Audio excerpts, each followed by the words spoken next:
Thanks for tuning in to Red Belt Radio. The following episode is scheduled for one fall. I'm Jason, and this show is dedicated to World Wonder Ring Stardom. Today I'm covering the topic of championship belts in Stardom as we find ourselves 7 nights into the surprising 5-star Grand Prix tournament of 2024. The 5-star has a tendency of building anticipation for multiple title matches based on tournament results and inevitable upsets. But I can't help feeling that something is different this year. My hope is that someone out there can help me answer some questions about the state of Stardom's championship belts. The most important question being, has the value of these championships declined in recent months? Do the championship belts matter as much these days? And why do I have doubts in the first place? If you find these transmissions valuable, please give this a like, subscribe to the channel, or leave a comment to let me know what you think. Some of the other questions I'd like to raise at the moment are, do the current champions in Stardom feel strong? Are there intriguing contenders waiting for their opportunity to challenge? Do title shots feel earned, and are any particular matches, wrestlers, or factions feeling protected right now? What is meant to hold our interest, and what is being saved for Stardom's remaining big shows? We can start at the very top of the food chain, in a sense, with Stardom's new red belt champion, Natsuko Tora, the leader of hate. She took herself out of the 5-star GP, which has denied us the usual booking convention of generating intermediate title challengers between now and the end of the year. That decision isn't necessarily bad, but it's not every day that the Red Belt champ's first singles match after being crowned is against a jobber tier wrestler who ends up holding their own and then some one-on-one.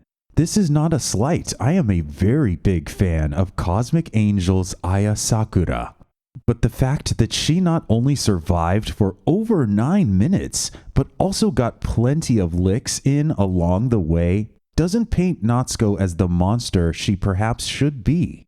And Hate's Goddess of Stardom champions don't seem to be very protected either, not in the slightest. Momo Watanabe is 1-4 in Red Block B at the time of this recording, and Thekla is 1-3 in Blue Block B. In Momo's case, washing out of the tournament does seem to be in service of a larger storyline, but the chance to balance things out by treating Thekla like a Blue Block menace seems to have been completely ignored.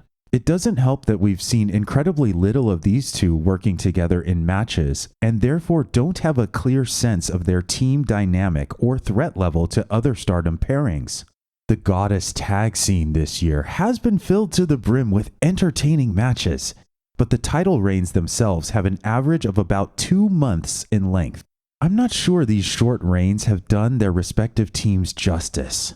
I'm not sure that the prestige of being tag team champions in Stardom is at full strength. And for many of these former tag champions, I wonder what they can possibly achieve outside of this division when so many other corners of Stardom are so crowded. The white belt title since last April has given us an average reign duration of 3 months, which does seem to me like it has sold its champions short.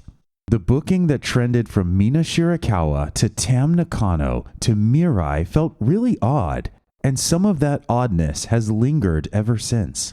I, for one, didn't mind what I'm calling the promise storyline and emotional triangle between Saori Anou, Mika Iwata, and Natsupoi, but I understand why some people didn't care for it. I think Stardom's current biggest challenge with the white belt will include navigating the long list of deserving suitors and committing to a lengthy, singular, majestic title reign, or avoiding it. This brings us to the flip side of the championship coin, which involves the contenders of current day and their path to the belts. For Tam Nakano and Momo Watanabe, to make a long story short, there isn't much of a path. In a sense, this is kind of compelling. The challengers are massive underdogs with almost no momentum to speak of. So in that sense, they have nothing to lose, and their respective matches could play out as extremely embellished underdog stories. But in another sense, I'm still asking myself if the value of the Stardom title match is declining.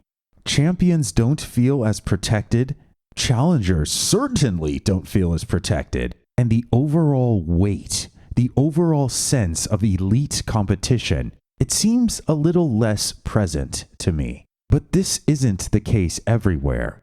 There is one champion in Stardom who has held onto her belt for the entirety of 2024 and then some. I'm of course talking about double champion Rina of Hate.